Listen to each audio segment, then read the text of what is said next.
Welcome back to my channel mom of two minds Ricky Honey. Hi friends, మా పిల్లలు ఇద్దరు mummy పొలం దగ్గరికి వెళ్దామని మారం చేస్తే వాళ్ళని పొలం దగ్గరికి తీసుకెళ్ళాం. అక్కడ చూడండి, నడవడానికి పెద్ద అడ్వెంచర్ చేసినట్టు చాలా ఫీల్ అవుతున్నారు. అక్కడ ఏమైనా ఉంటాయా అని భయపడుతూ అడుగుతూ మరీ నడుస్తున్నారు. పచ్చని చెట్లలో ఫ్రీగా చల్లని గాలి పీల్చుతూ చాలా బాగా ఎంజాయ్ చేస్తున్నారు. కానీ విలేజ్ పిల్లలకి ఇవి కామన్, కానీ సిటీలో పెరిగే పిల్లలకు మాత్రం ఇక్కడ నడిచేది అక్కడ ప్రతీది వాళ్ళకు చూస్తుంటే కొత్త కొత్తగా వింత వింతగా అనిపిస్తుంది కదా. మా పాప చూడండి, అటు వెళ్తాను నేను, అటు నడుచుకుంటూ వెళ్తానని, అక్కడ ఏముంటుందో అని మెల్లగా నడుచుకుంటూ నిదానంగా పడిపోతానేమో అనుకుంటూ జాగ్రత్తగా నడుచుకుంటూ వెళ్తుంది.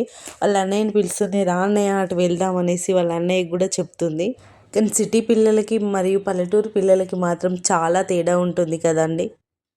మా పాప అయితే చాలా డేర్గా నడుచుకుంటూ వెళ్తుంది, ఏం భయపడకుండా ఏముంటుందో అని.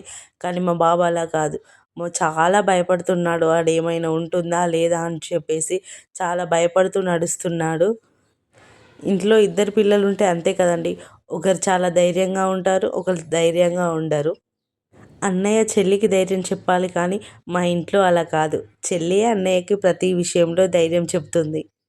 పిల్లల్ని అప్పుడప్పుడు ఇలా బయటికి తీసుకెళ్ళి అట్లా తిప్పుతూనే వాళ్ళకు కూడా అన్నీ తెలుస్తాయండి. అట్లా తిప్పితేనే వాళ్ళకు కూడా చల్లని గాలి, వాతావరణం అన్నీ అలవాటు చేయాలి. రోడ్లపైనే నడవడం కాకుండా ఇలా పొలాలలో ఎలా నడవాలి, ఎలా ఉంటుంది అలా చూపిస్తేనే వాళ్ళకు కూడా ఫ్యూచర్లో అన్నీ అర్థమవుతూ ఉంటాయి. ఈవినింగ్ టైంలో గాలి వస్తుంటే చాలా ఎంజాయ్ చేస్తున్నాడు. చాలా సంబరంగా హ్యాపీగా ఫీల్ అవుతున్నాడు తను. పిల్లలు చిన్న చిన్న విషయాలకి హ్యాపీగా ఫీల్ అవుతారు కదా. ఎప్పుడు అల్లరి చేస్తారో, ఎప్పుడు హ్యాపీగా ఫీల్ అవుతారో, ఎప్పుడు సాడ్గా ఉంటారో వాళ్ళకే అర్థం కాదు కదా. ఈ వీడియో కనుక మీకు నచ్చినట్లయితే లైక్ చేయండి, షేర్ చేయండి, సబ్స్క్రైబ్ చేయడం మాత్రం అస్సలు మర్చిపోకండి. Thank you for watching. మళ్ళీ సరికొత్త వీడియోతో మీ ముందుకు వస్తాను. అంతవరకు వెయిట్ చేయండి.